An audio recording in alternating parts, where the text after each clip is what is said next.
Rogers TV. This program is brought to you by Ignite TV. Now you're in command. Visit Rogers.com for more details.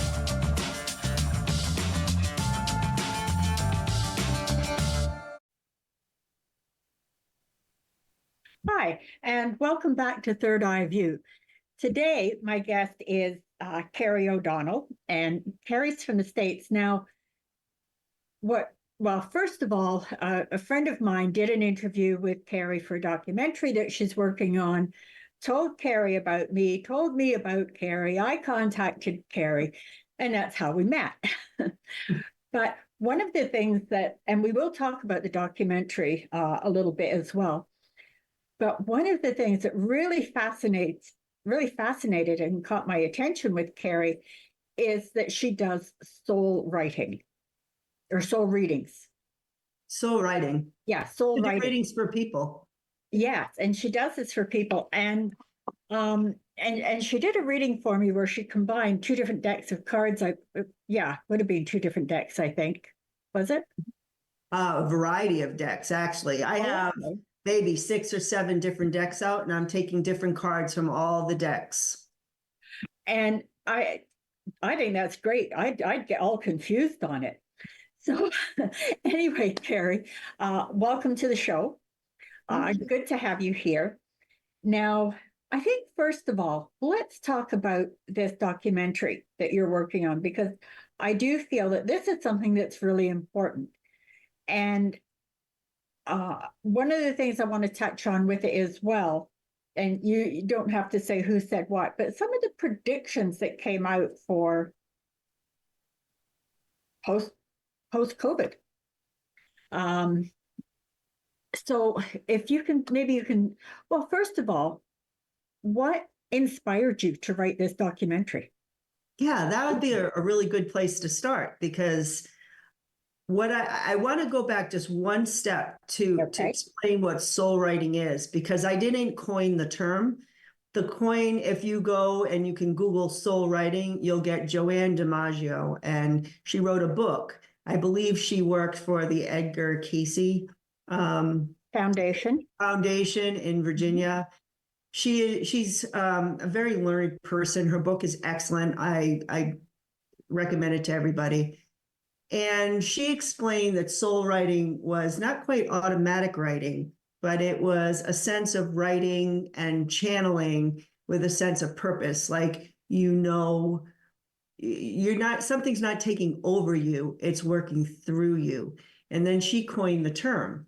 What I did is I studied, and I was always a journaler. I always channeled messages through my writing. And somehow in the last, I'd say, couple years, I started to integrate the cards with the soul writing and kind of merge them together. So the cards brought me some sense of messages, the symbolism that kind of triggered a way for me to write the messages. And then I created my own term, tarot soul writing. So I just wanted to be clear, it does fit into the documentary story, because as I started to write more messages, I was moving to a new state. I was born and bred in Massachusetts, and then I had started to move to New Hampshire. I knew the move was coming. I was receiving messages that this move would be a huge shift for me and that it would be important.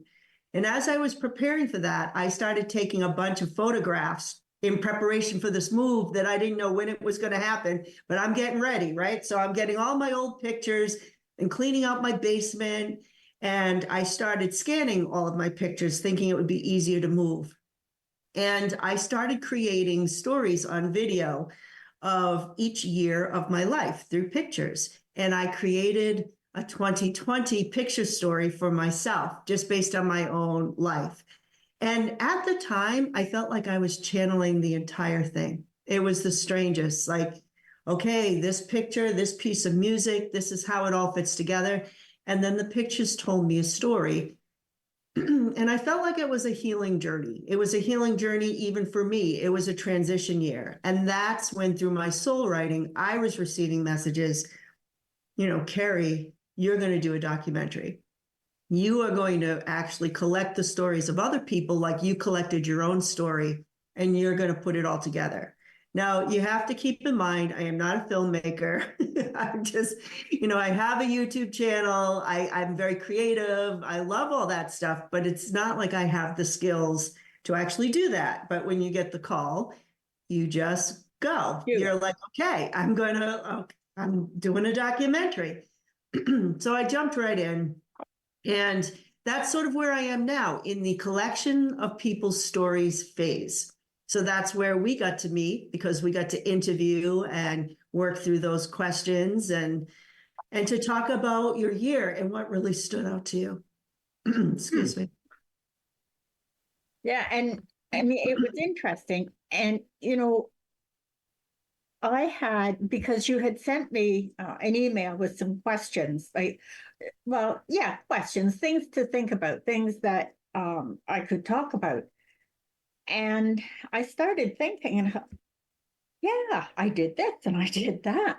And I made some wonderful new friends and, all these good things. And what I found by doing that, it was more the good things, the positive things that I focused on rather than the negative. Yeah, a lot of people have that experience. Without mentioning any names, I had one person I interviewed who was inspired to go through her own pictures and her own journal entries. And she found little nuggets of information, little moments for herself that she said surprised her. Also very positive, really measured her growth over that year.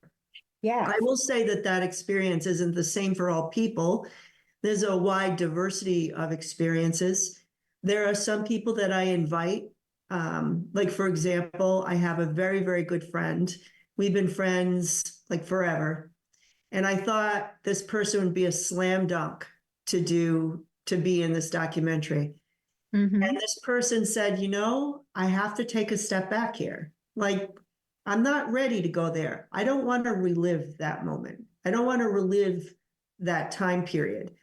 And so there are a lot of people who's, I don't want to share myself privately. I don't want to go into any kind of grief stage. So there's that reaction. And then I have people it's very cathartic. So when I ask questions about, did you lose someone? Or how did you experience grief? Suddenly they'll tell a story. I lost my best friend, or I lost my mother, or I lost my father. And then the emotion comes. So it's been very cathartic for some people. Yeah, it would be. See, I didn't lose anybody. Anyone that I lost through death, I lost before 2020. Right. And I know for me, and there's one of the things, because of what I do, like as a psychic, and obviously it really affected my business, and I couldn't do readings in person, so I had to do them online. And there are some people who just were not comfortable with that idea because they preferred the one-on-one. And one of the biggest things was families that were separated and families that were torn apart over this because of different belief systems. And some of those families, they're still not back together. Yes. And that is still there. So in that way, I know I consider myself to be very lucky. Now, how long do you think, how much more work do you have to do on your documentary? Now I'm anxious to know when you're going to put it out. I know. God, I wish I knew, but I do have sort of a timeline in my head. I really wanted originally to have this all done by the spring, because that's the anniversary time for a lockdown for many people. However, it became clear once I made the move here to New Hampshire. I'm in New Hampshire now, and then had to get everything up and running and start the process again. It was clear I had so much more work to do as far as the interviews. Yeah. I'm thinking I'm going to be interviewing people well into the spring. I'm thinking March or April. We'll see. I might cut off the interviews, the invites at the end of March, but then continue, into April to finish them. I'm having a combination of people who viewed videos, psychic videos, so they're viewers. And then I also have a lot of readers, which I call part of our spiritual community. And this particular community is the basis for part of this story. So we have everybody's 2020 stories, but also how we came together as a spiritual community, how people turn to, for example, YouTube for comfort when turning on the television was too much for them, how we all found like our people, our tribe, really worked on our own spiritual growth. That is really the ending of this film. And we're going to get a lot of different perspectives. I'm hoping that maybe we have this out by the American election period in November, because I feel like that would be a good, I think, segue time, because a lot of people who are worried about election issues around 2020, I think it might give them some comfort or reflection of where we are and where we're going. But I'm not 100% sure.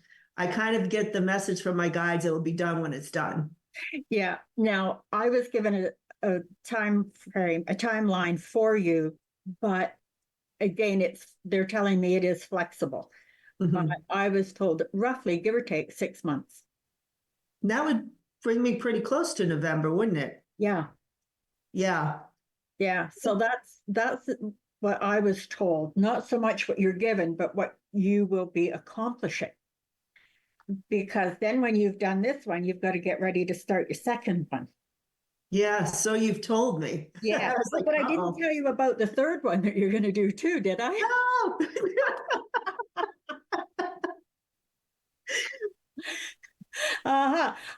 They're telling me that they actually may have you doing as many as 5, but then that would be it. Then they'll let you take a break. That's from the documentary. And then, of course, there'll be other things going on as well, because they're up there, they're laughing and they're saying, oh, yeah, we're going to keep her busy for years. Yeah, I kind of knew that, actually. Although I don't know specifics necessarily about my own path. They'll tell me what they're going to tell me, but I've always felt like I would work well into my elder years. Like there wasn't going to be a retirement as people saw as traditional retirement. Maybe like from a regular job where you make a paycheck that way, but not from the work that needs to be done. Yeah, absolutely not. I mean, I figure with me, and I've thought about, oh, is it time for me to retire? And I get this very strong, no, we don't think so. Nope. You still have all these other things to do. And then they'll throw an interest at me, something that I get really interested in. And it's like, oh yeah, forget it. I'm not going to retire yet. But exactly. I figure I'll probably still be going to the day I die.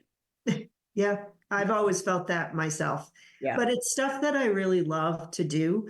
Like, even though I don't know how to create films, I feel like it's just this learning activity. And each person I connect with teaches me something else. Like, because I feel like they put people in my path to help me along.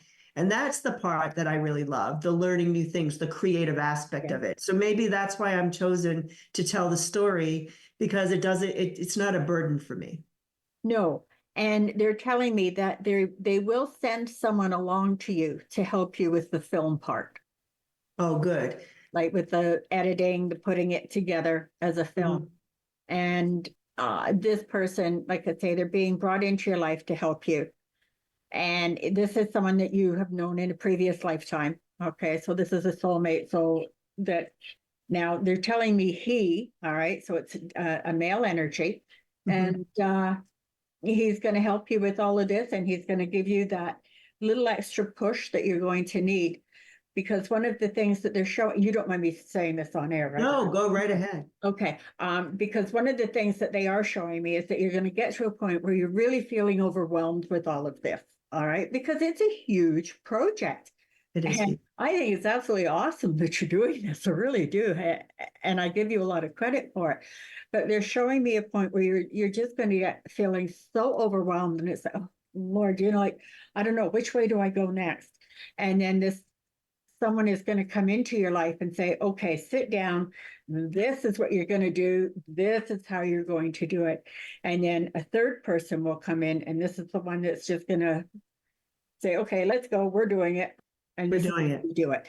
And that's what I need, because that overwhelming feeling when I'm going through each interview, for example, trying to take out the clips that I know are important. I'm really good at that. Like, I know I can hear it in my head. I know how it's going to be. But the more you get, the more you get, the more you get. It's like, That's right. and I have to get the narrative going and the outside shots. So there's an overall narrative that's kind of pulling this all together. Mm-hmm. And then you have the technical part. Yeah. So how long is this documentary actually going to end up being? I think it's longer than you anticipated. I think it is. Originally I wanted it to be within a 2-hour time frame, like a typical film, length. Uh-huh. It's come to my attention, and I've gotten some advice from other people I've been interviewing, that maybe it would be smaller segments, Yeah. but based on, like, a theme running through the year, maybe in parts with different themes, almost like a Netflix series that's all downloaded at once, but you take it in different chunks. Yes. So it might go in that direction. And that makes sense. That makes sense. Sometimes it's easier when you break things down and trying to do it that little section at a time rather than one big whole. Right. It might be easier for people to digest as well. Mm-hmm.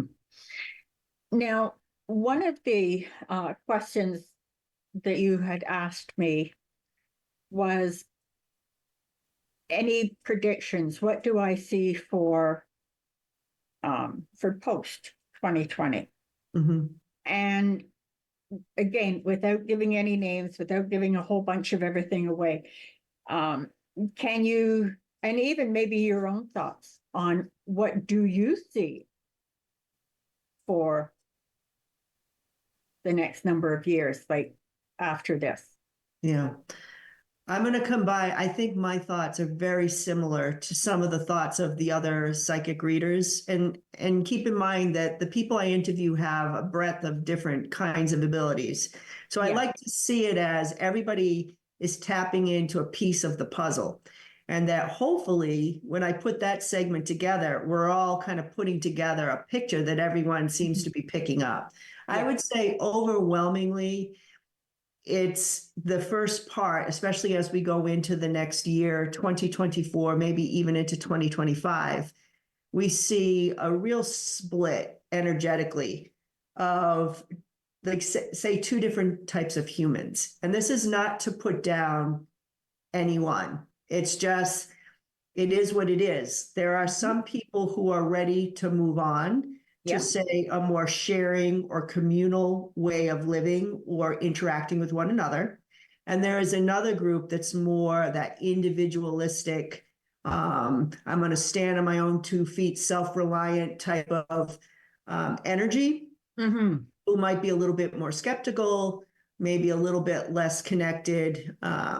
In a spiritual sense, I feel like they're more in tune with, like, organized religion, and that sort of thing. So they might have very definite boundaries around their spirituality. There seems to be 2 groups that are splitting off. There are going to be conflicts with these groups. I do see that the next couple years, and this is worldwide, this isn't just Canada or the United States or, North America. I see this type of energy, I guess, throughout the world. And we're already seeing that. We're already seeing that kind of. We are. Yeah, like all across, even with, for example, the Palestine-Israel conflict.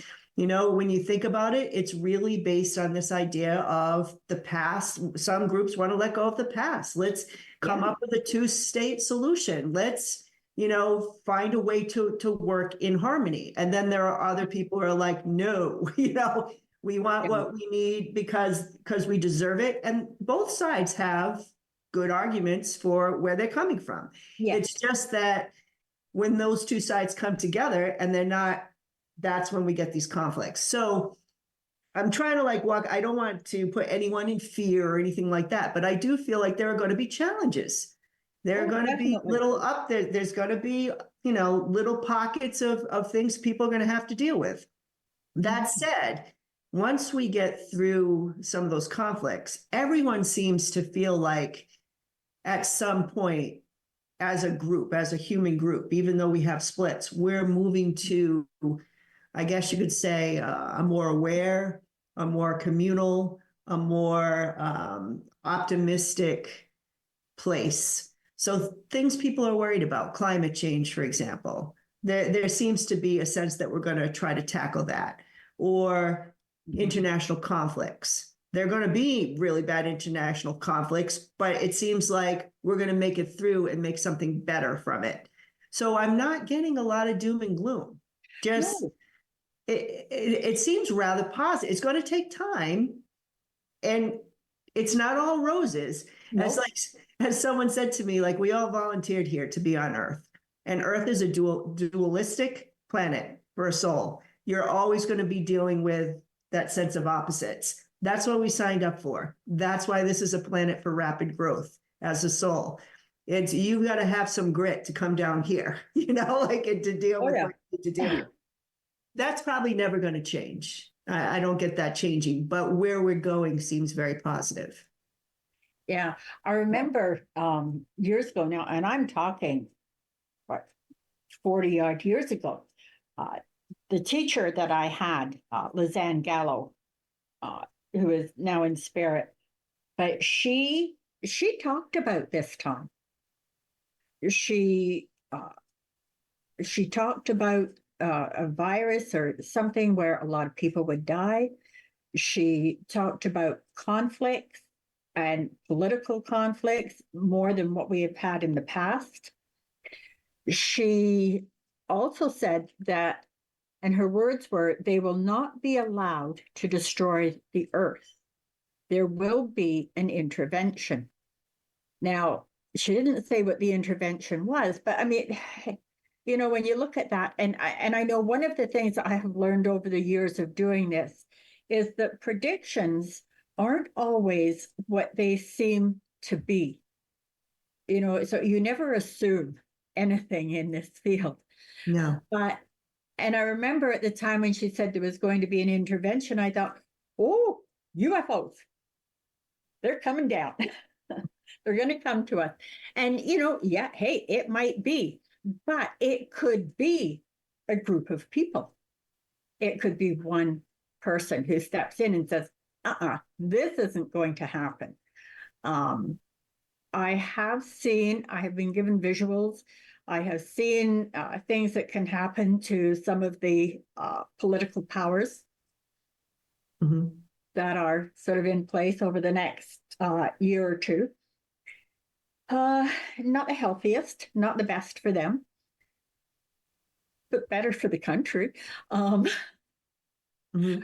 But it's one, and I was shown that there will be different groups. And I remember when she was telling us about it, she said a lot of people would die, and she looked directly at me and she said, and there are those that will survive to teach the old ways. And at first I thought, well, what are the old ways? Like, how do I know what the old ways are? But I think I do more than I realize, because again, it's looking into natural healing. It's even things that we grew up with that have changed so much. Right. That's interesting you had said that, because I had just done a reading and I had a vision of a bridge generation, or a person that was going to step in as a bridge between old energies and new energies. And a lot of message. You were talking about the old ways. There are a lot of things that were coming through that are very much worth preserving. And I'm not just talking about like living off the land or stuff, although there are a lot of homesteaders out there, and they're bringing back some of those old things, and those are important.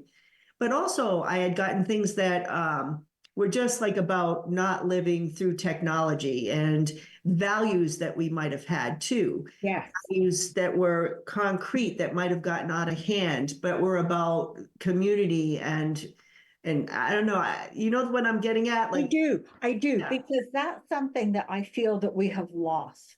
Yeah, like there was And the something community. lost. I know community is part of it. It is. And, I'll tell you another thing that's been lost is empathy, Yes. big time. Now, one of my clients who lives in another area in Canada, uh, she teaches primary grades. And she was telling me when the kids are all in the gym playing, if one person gets hurt, one of the children get hurt, where in the past, all the kids would all go around to make sure they were okay. Now they'll leave that child on their own and they'll go to the other end of the gym. Mm-hmm. And nobody stays to see how that child, how badly they're hurt or to make sure they're okay. They just leave them and well, they're done, out of the way. Now we move on. And I mean, that to me is something that has really changed over the years. There's that loss of empathy. And you hear that with a lot of things and a lot of people. Right. No, I agree. And I think that might be one of the things that needs to be preserved, or the way they say to bridge it. There Yeah. are people who might have grown up differently in which empathy was actually taught. There may be other generations where they have to learn later in life that they might not have had it innately part of their upbringing. That's part of the bridge. It's like, what can you give to the newer generations? Yeah. And there are, there are things. One of the messages I got this whole story about an older king who was bending to a small child in my last reading. And the king was passing on information and value to the child, but the end of the story was the king also learned something from the child. And the message was, there's a time for change. Like some things need to change. Yes. If that was from the old ways too. So there was like a mutual learning from that metaphor that I was given. And I said, I thought maybe the child in what I was reading about was the United States, sort of like facing its new beginning. It's kind of like, let's take what the old, taught us, some of our old values, but there are some changes we have to make to adjust for the shift that's happened in the world. Absolutely. And I know that this is something that has been coming up for me a lot in readings and when I'm reading for other people, but also readings that I'm doing for myself, that change and letting go of the past. Yes. Locking the door to the past so that you can move forward, going through that new door, not being afraid to. And so with what you're saying, it really does make sense. Right. Part of too, like locking the door of the past, is that you must face the past. You have to face your responsibility, like ancestrally, for your parts in the past. Yeah. There has to be an element of forgiveness and acceptance of what happened, reparations, if possible. And I don't know how that would happen. It doesn't have to be money, but there's got to be something that the other person feels like, okay, we acknowledged the horrors of the past. We can move forward from here and we're good, like in the old. Absolutely. Yeah. Because if you move forward, but you don't fix the past, right, that's always going to be there to haunt you. And it's a wound that people carry. Yes. It's, when people want to come and see about relationships and they talk about getting back into a relationship was broken. And it's like, well, you can, but until you fix the problem, it's not going to work because the problem will always be there. And it's that same type of thing. And that's what this 2020 video is really about. Like, people will be like, why would you want to look at 2020? It was horrible. I don't want to look at this. But my messages are, we must look at this. Yeah. We need to go through. We need to hear each other's stories. Maybe my story wasn't, dramatic. Like you, I didn't lose anyone and it was okay. But I have to hear the pain of other people too. I have to understand, depending on my race or where I lived or what country I was in or all of that, I might have had a different experience. And I need to hear that so that we can collectively heal and move forward. That's right. All right. Now, Kerri, we're going to take a very short break. And then when we come back, I would like to move on to the spirit writing. Sounds good. And because that's fascinating. Anyway, don't go away because we'll be right back.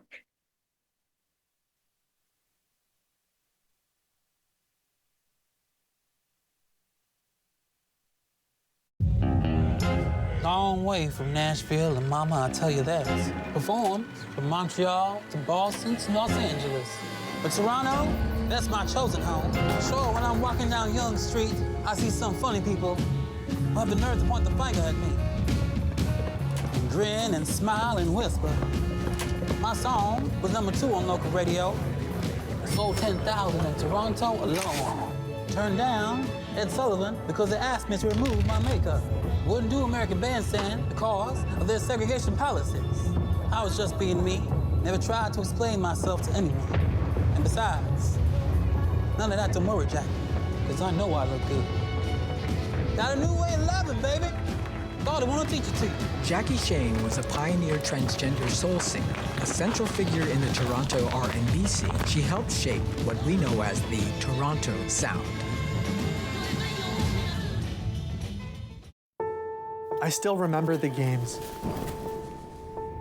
The laughter, the footsteps through the hallway. I'll never forget the challenges. Every day I come back from work, it's always like this. We're yelling in front of the kids. I'll never forget the help we needed. How far we've come.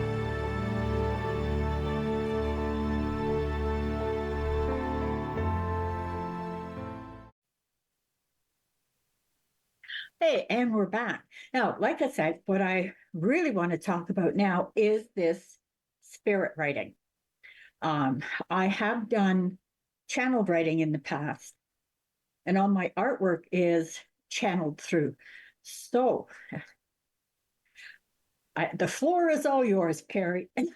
So you want me to explain some of the process? And Yeah. you know, I think the best way to explain what I'm doing is maybe explain my journey of how I got into this. Mm-hmm. I will say that this type of channeling appeals to people who may have already had an affinity for writing. So if you were the kind of kid who kept a journal or a diary, or you feel like writing was a good hobby for you, you very well might be more attuned to this way of receiving messages. You had mentioned the artwork, and I feel like there's a huge connection between spirit writing and creating with other mediums. My journey started actually with Julia Cameron, The Artist's Way. I'm not sure if you are familiar with her book. I am. I don't know if I still have it, but I used to have that book. Yeah, I think it's over 25 years old now. Oh, easy. Easy. And she basically went through a variety of exercises to help people to open up and open that channel to create, no matter what your medium. One of her ways to connect with whatever you wanted to do was what she called morning pages.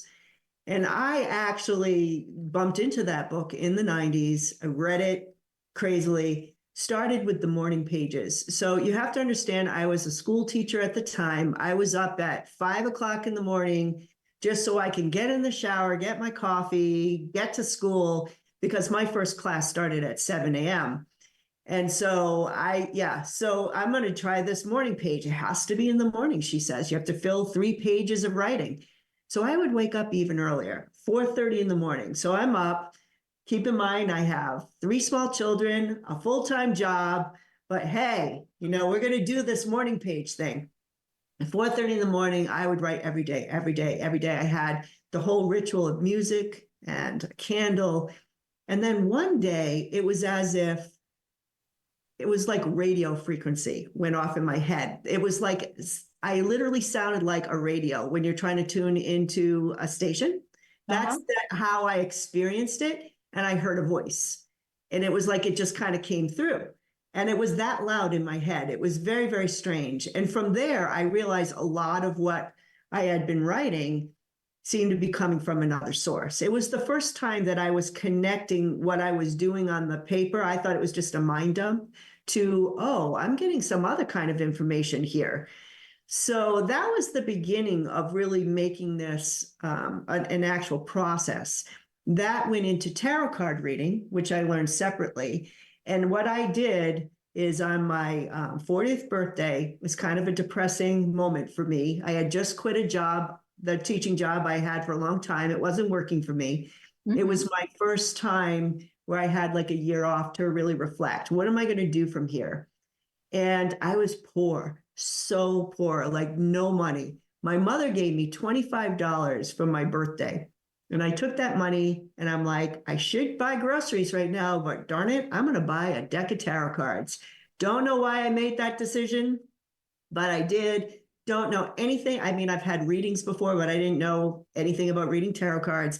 And what I did is I journaled on every single card, like for like 2, 3 months. I would observe, like, what am I seeing? What do I feel? Then I would read books and study what the actual meanings were. And then after that 3-month period, boom, I was reading professionally, just like that. So obviously I had done it in another lifetime or something like that. But again, the writing and the cards were connected.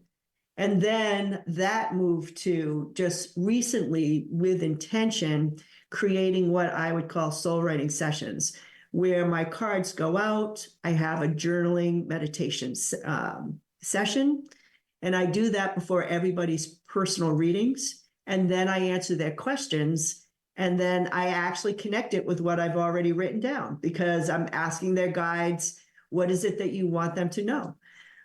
So it's become a form of reading for people that seems to be a little bit more detailed. And I do my own personal soul writing every morning in my journal. It's my quiet time with my coffee, just like the old days when I did morning pages, Julia Cameron's morning pages. Only this time I don't have to wake up at 4:30 in the morning. I can do that more on my natural biorhythm. And that's my process. That's how I do the spirit writing and how it evolved. Yeah, that's interesting. I had questions, and then I was so intent listening to you that the questions just kind of boop, out of the way. But it's, with the channeling and what you're saying with the journaling every morning. Now, I don't do that. I am, and it's funny because this isn't something I have done, but this is something apparently I'm going to be doing. I'm taking some classes right now in neurographic art. Ooh. Oh, Yeah. it is. I love it. And it's something I'm feeling right now. I want to sit here and I want to do it. But it's something that I believe I'm going to be doing every day. This is an example. Wow. And it tells a story. And this is my first one. This is my first piece. And I'm learning more about colors and all the different things, which is, I already have that understanding because of the jewelry, right? And the artwork. So this is, to me, it's just kind of taking it into the next step. But I'm getting that sense of, yeah, this is something I have to do one every day. Just sit, take my quiet time, and Right. And because it becomes a form of meditation. That's how my writing is for me. And it doesn't have to be writing for some people. no. This could be soul painting or soul, whatever it is that you want to be doing. Because I've worked with a lot of artists who always say, it's like I'm downloading. When I get in that zone, they talk about it, the zone, and you're creating, it's as if you're just downloading what you need to be doing. Absolutely. And I know with me, I get in that zone, and Russ just laughs at me because I am absolutely oblivious to everything that is going on around me. And he knows that when I'm working on my art, it's up to him to make dinner, to decide what we're going to have. Because if he thinks that I'm going to quit what I'm doing to stop and to even be aware of the time, he knows it just isn't going to happen. Yes, and the time thing is really cool, because I know you know this, but it's as if you're out of time.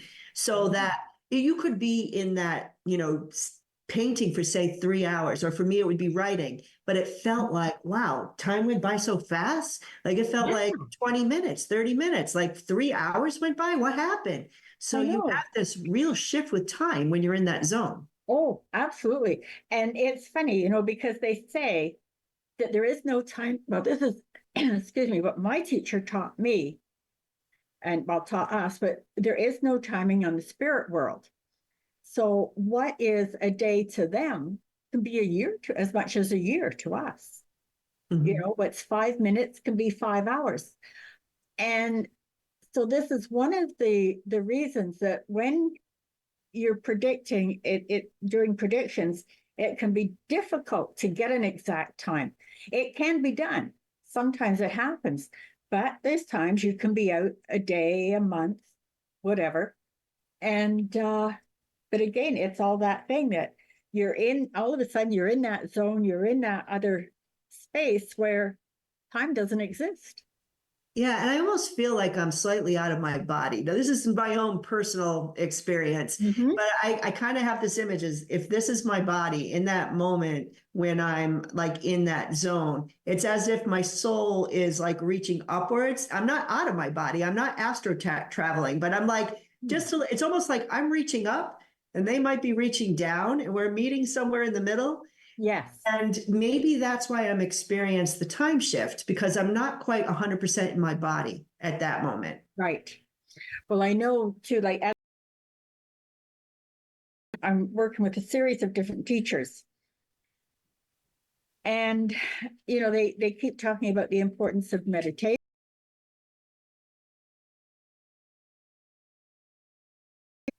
As soon as I start, I hum. And this is something I started doing 2020. Even I didn't connect the dots on this one. But in 2020, when I was working with that's when I was really going with the encaustic. And I would start humming. And it's like I was gone, I was out of it, totally unaware of what was going on. But when anything is being channeled like this, that is like whether it's channel writing, whatever, I start humming. Form of meditation.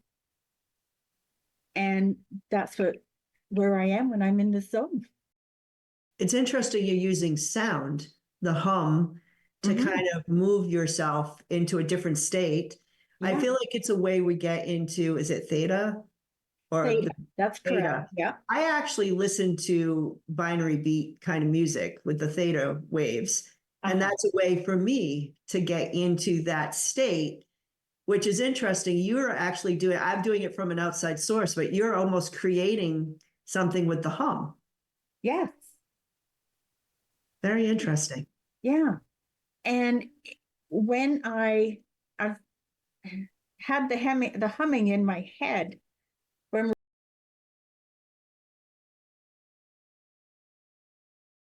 want me to do. So after this, I'm at my art. But it's time. Yeah. But you know, one of the, you know, I get people, and I think that you'll agree with this, that they'll come and it's like, you know, I want to be able to do this, and you know, I don't hear if someone's trying to come through and I can't connect and I can't do this and it's just not working. When you try, and if you try too hard, it's not going to work.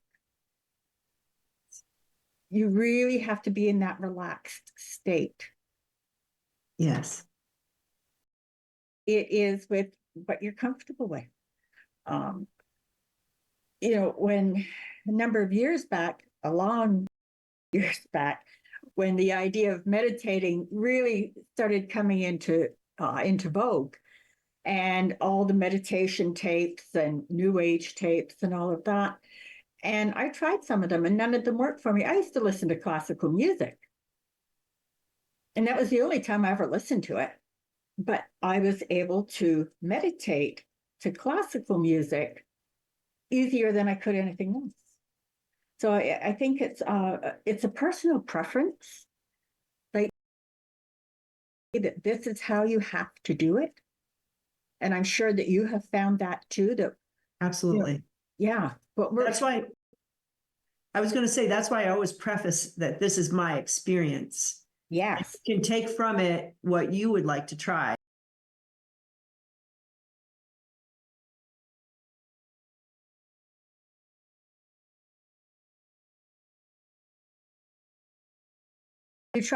There's no right way, there's no wrong way. It's accuracy. It's what works. Mhm. And what works for you will not necessarily work for me. What works for me, you know, um, Well, I get things very different, and a very different way of getting information, and always end up different from everyone else. But for some reason, Lizanne wants me to talk about her and her classes, but she taught us how to do deep trance channeling, where we would actually go right down and whoever we were connecting with would actually speak through us. They would use our voice box. right. And she also used this deep trance channeling to take us to different places, to almost like a remote viewing type of thing. And she wanted us to go to see this pyramid. So we all got down into this trance. And everyone's talking about this one part of the pyramid. And I'm like, well, where the heck are you? I don't see.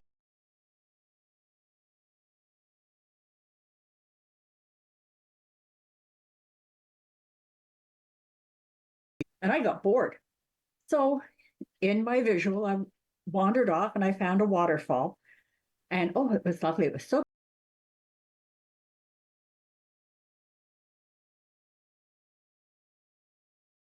So I did what had to be done and I opened the door. And I walked in and they were all describing what they saw, but what they saw was not what I saw. I saw something totally different. So at the end of it, Lizanne said to us, now for homework, I want you to find the secret door, the hidden door. And I went to her afterwards and I said, is that the one at the side that's got the tree by it? She said, yeah, I figured that's where you had gone. But apparently the waterfall that I saw actually does exist. So it was good because we were able to get confirmation on things like that. But that's why I say, and yeah, I just end up in different places. That's awesome. I actually dabbled in the remote viewing. Like I took some classes on it to learn like the classic one, like the ones. It was very involved, very involved. It is. There's somebody not too far, like up where I live, someone up here who does remote viewing. And his first name is Morgan. I've had him on the show a few times. And I took a class with him, and it's really fascinating. It is fascinating. It is. I mean, they give you these coordinates. Yep. That's it. Yeah, and with the pen and then all the different steps you have to go through and the drawings and the sketching. And yeah, I will say it did not feel natural for me, although I did have moments where I did pick up on some stuff. So I felt like, oh, okay, I'm okay. And then other times I guess I was too much in my head or I was trying too hard, if that makes sense. yes. So it does. takes a lot of practice. Yeah. And, when we were doing it, there was one we were doing, and we were looking for a missing person. And me being me, I got all the emotions that went with it. And I had to stop. I sat there, I just cried my eyes out. That's tough. And so Morgan came over and he said, that's okay, just put everything down and you're fine. But the empath came out. And sometimes you can't control. Right. Right. That's why I think the remote viewers that are really, really good, almost they're not so empathic or they found a way to really detach. Yes. And that's how they can get that information so quickly and without getting tripped up on the emotional aspects that might be coming through the place or whatever it is that they're looking at, the event in some cases. Now, you're going to be, I might be ahead of you on this one. I'm not sure, but you teach classes, or you're going to be teaching some classes? I can't hear you. Okay, all of a sudden, you're silent. I don't know. All right. My Okay. microphone is on. I have no power issues. Oh, internet connection is unstable. Can you hear me now? Yes, I can. Okay. Okay. I Yeah. think, see, this is what happens when you live in the mountains. It's okay. It happens when you live in the country too. Yeah. Sorry about that. That must have been Yeah. my internet connection. So what was I just saying? What were we talking about? I No, don't I know, just but lost my. obviously we've got to go in a different direction. But one thing that I do want to do, if somebody wants to get hold of you, how do they connect with you? Please go to tarotsoulwriter.com.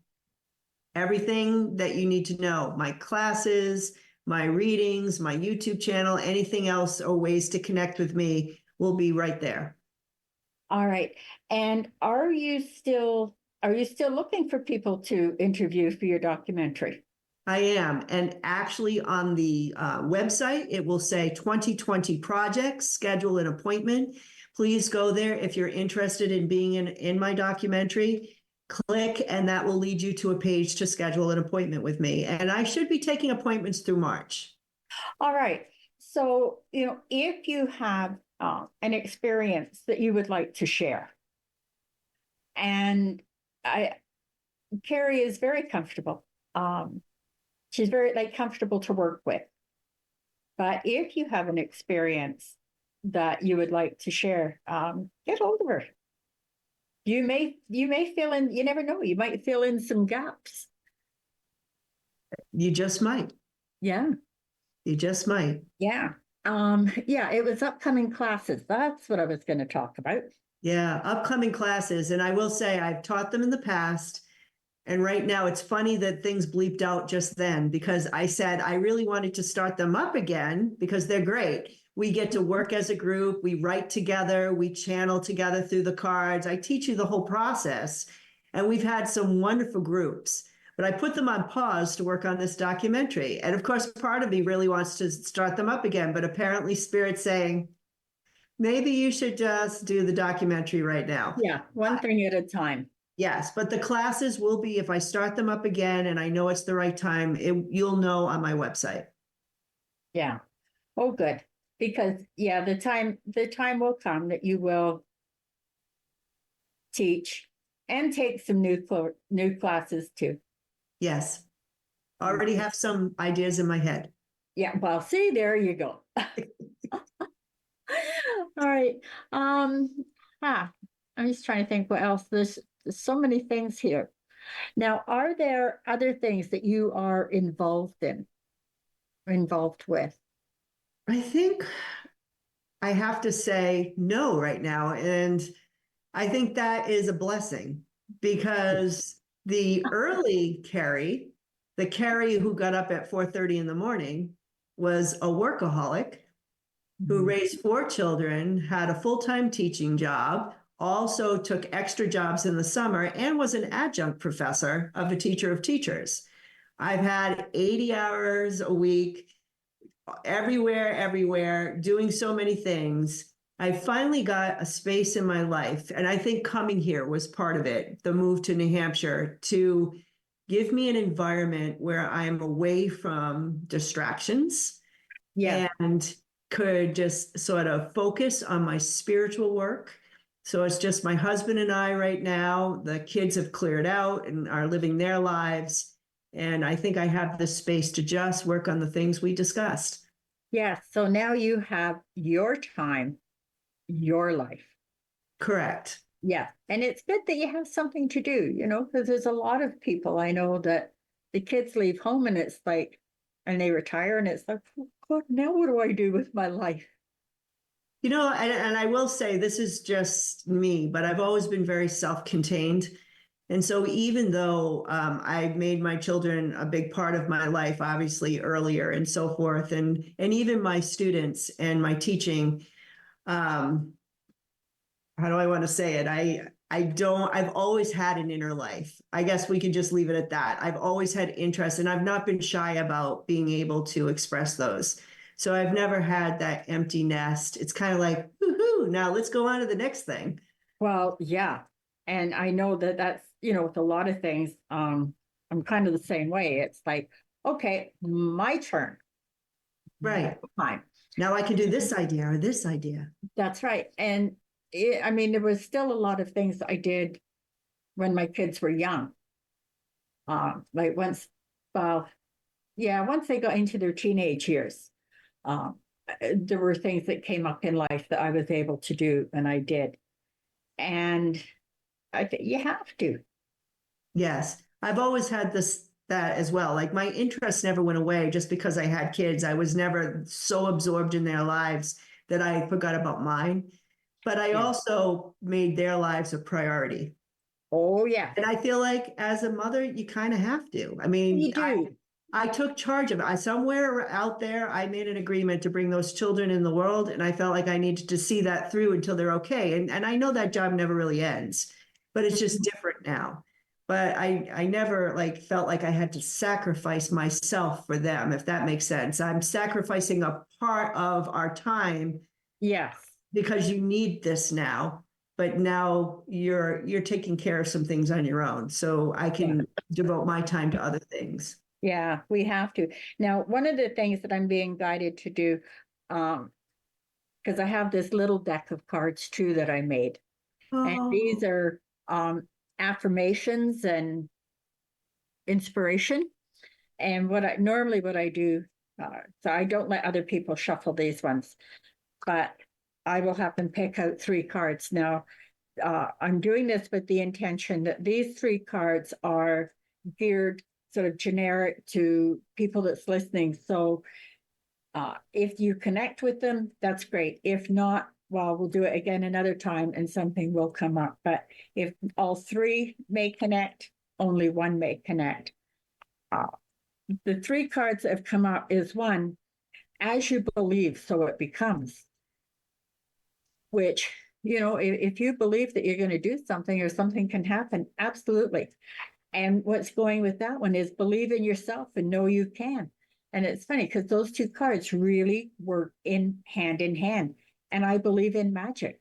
And, it's all around us. Wow. I don't know if I have these handy. Oh, I think I do. But I played with your deck. Oh, yeah. Before I came. And I got these 3 cards. Time to move forward. Pay attention to your dreams. I don't know if you can see, believe in yourself and have the faith to make your dreams come true. Yeah. And I had asked the question, how is this going to go? What's going to be the main theme? What's going to come out of this? What do you want to say? That kind of thing. And I feel like those 2 messages really go together. They do. But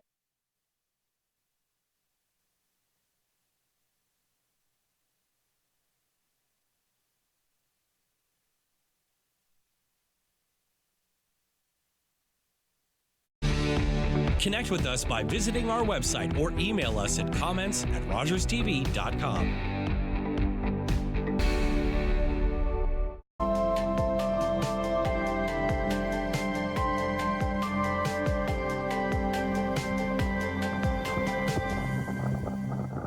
Hello, I'm Liz Dowdswell, Lieutenant Governor of Ontario.